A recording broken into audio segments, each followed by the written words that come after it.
Hi all, Adi here from Hans & Johns. Thank you so much for clicking on today's video. I'm at a church and a churchyard, as you can see behind me, called St Luke's in Milland, or Milland. If I'm saying that incorrectly, I apologise.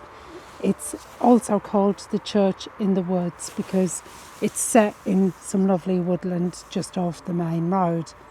It's a Victorian church, which I don't usually do, but what's made it interesting is that there's that other church with the chapel, the old chapel, and that still stands behind it on the same piece of land. And also, another very unique thing are these graves. It looks like they're coming out of the ground, doesn't it? Where they're all raised up. But apparently it's because of a unique moss that grows here. So I'm going to have a quick walk around, show you around the graveyard, and then we'll have a look inside the church. I think this graveyard looks really, really creepy.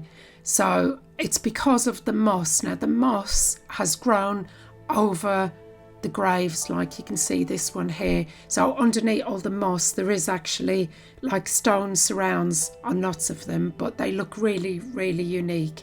And a lot of that is due to the location of the churchyard. So it's set in a very heavily wooded area, which makes it the perfect conditions, and they don't get a lot of sunlight either. And you can see it's quite spongy. So this shaded wooded area with limited sunlight stays damp, and many of the gravestones are obviously, they're old and they're made from a soft stone which absorbs moisture and allows the moss to grow easily.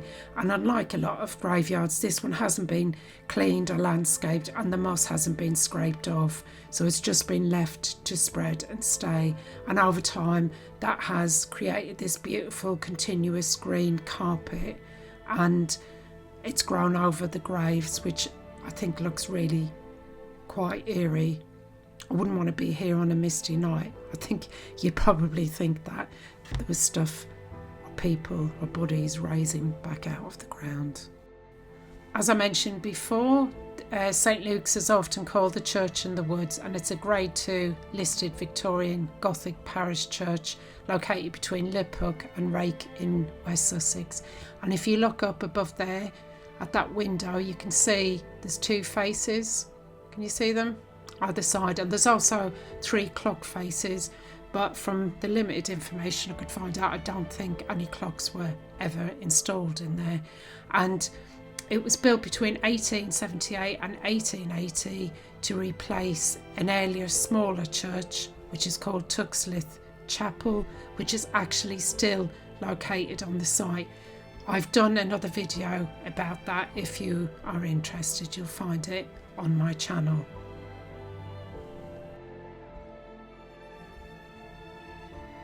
The architectural style is perpendicular Gothic, and it's not because I know that, it's just because I've read it online.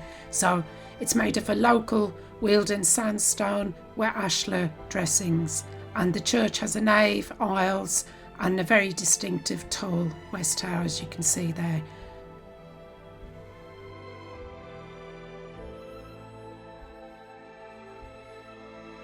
And it's lovely to see some mistletoe hanging over the door as we're here. It's just a few days before Christmas, and when the church was built it was largely funded through local benefactors, including the church warden, George Street and Sir John Hawkshaw. So let's go in and have a look.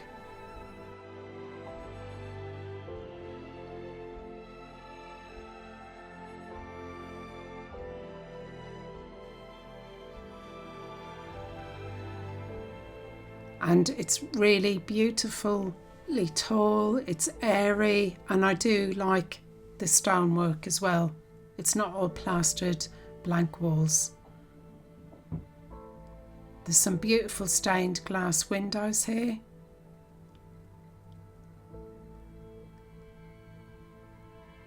And there's this little plaque here which I believe it says the date is it 1658? And it's a panel removed from Milland Chapel.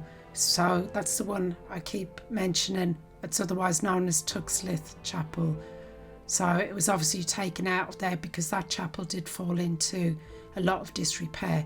Now this was really interesting. This is Major John Bart's a memorial, these doors, and sadly this gentleman lost his life in a helicopter crash while serving in Northern Ireland. So I think it was just when he was between the Queen's Regiment and the PWRR.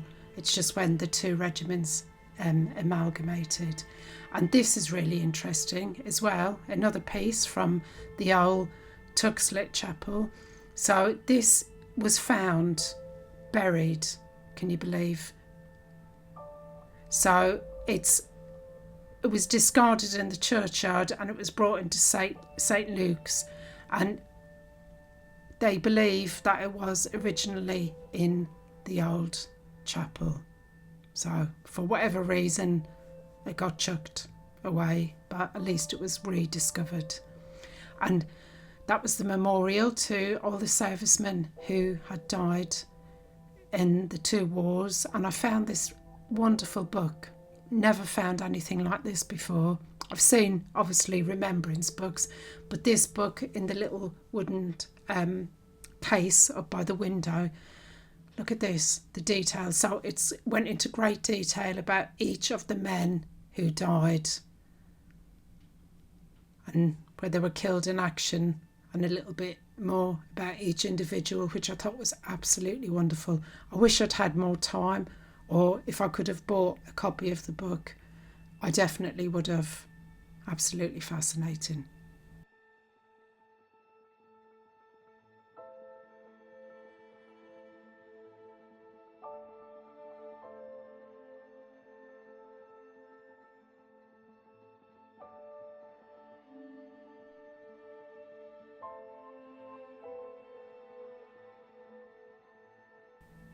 Other notable features in the church include a set of 6 bells cast by John Taylor and Co. in 1886, and they're still rung to this day.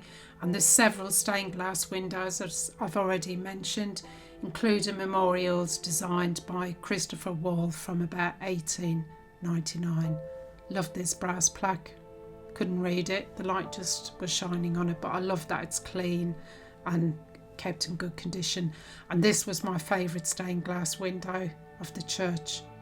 I imagine with the sunlight coming in behind it on a bright sunny day, it would make it look exceptionally beautiful.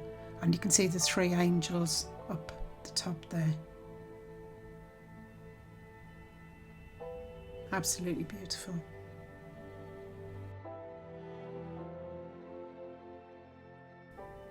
And as we walk up this very large nave, looks very grand, doesn't it? On the left there, you'll see the pulpit. Now, this pulpit was added after the original 1878 and 80 construction, and it's made of sienna marble, giving it a polished and really decorated look that stands out against the harsh stone interior. Look how beautiful it is. So according to what I could find out, the pulpit has a pentagonal stone form, colourful detail, including yellow marble quatrefoils, a black marble band and green marble colonnettes. Its material and its design reflect the Victorian interest in varied marbles and polished stonework in church furnishings, rather than the simpler stone pulpits found in many earlier parish churches. And it's decorated a little bit there for the Christmas season. There must have been loads of money, I think, in this parish to afford such an extravagant pulpit. And as we walk from the nave into the chancel, one of the first things you notice are the floor tiles. They're very simple but effective, and they help mark the transition from the main part of the church into the sanctuary. And on the other side, you see the lovely choir pews and their original Victorian woodwork. They're carved with small decorative details and nicely shaped ends. So behind the altar here is the reredos or the reredos, however you pronounce it, and this was installed in the 1880s. It's made of stone, marble and mosaic. It's painted with figures of the apostles, the four evangelists and Christ, and it really frames the altar and gives the chancel its focal point.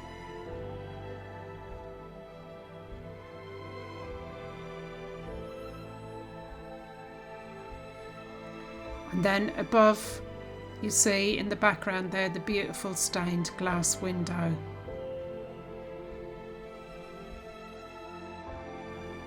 I couldn't find out that much information about the stained glass windows, but as I say, I think one of them at least is from Christopher Wall, and they're beautiful windows, and because there's the three of them, it really adds a lot of light and colour within the sacred space. Again, I'd love to see this if it was lit up from behind on a bright sunny day.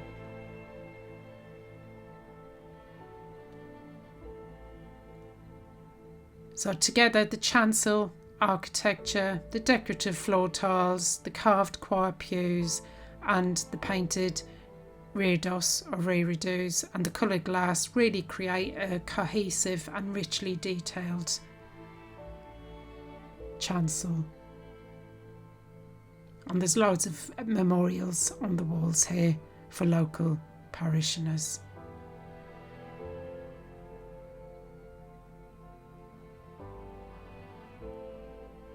Look how light and airy it is. I think this might be one of my favourite Victorian churches, to be honest. I really did like it. And lovely Christmas tree up. And this, like quite a few of the churches that I visited over the Christmas season, do have some beautiful floral arrangements. Another beautiful stained glass window. There's another one here.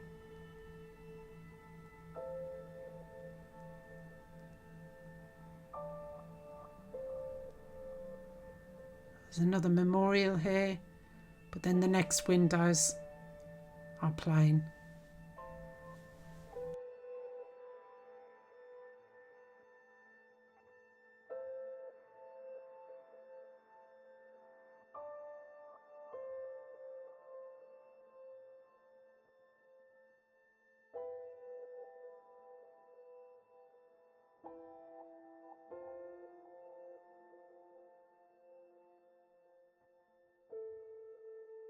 I'm going to wrap the video up now. That was interesting, had a couple of little interesting bits. Thought it was nice that I had a couple of bits in there from the old chapel that it replaced. That is in another video if you'd like to watch it.